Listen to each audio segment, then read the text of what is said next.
पोटावरील चरबी आपल्याला तात्काळ कमी करावीशी वाटत असेल, शरीरातील अतिरिक्त साचलेली चरबी लवकर तुम्हाला घटवायची असेल, तर संतुलित आहाराच्या सोबत व्यायाम जेवढा महत्त्वाचा आहे त्याच्याच सोबत व्यायामाची वेळ सुद्धा अत्यंत महत्त्वपूर्ण असते.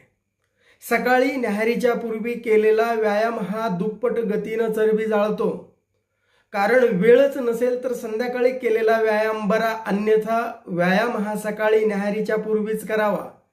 हृदयाचे विकार कमी होतात, रक्तातील साखर नियंत्रणात राहते, लठ्ठपणा कमी होतो आणि विशेष म्हणजे रात्रभर उपाशी राहिल्यामुळे रक्तातील इन्सुलिनची पातळी कमी झालेली असते आणि यामुळे व्यक्ती चरबीचं प्रमाण जास्त प्रमाणात घटवू शकतात. म्हणून न्याहारीच्या पूर्वी व्यायाम करा आणि अतिरिक्त चरबी जाळा, दुप्पट गतीने लठ्ठपणा कमी करा.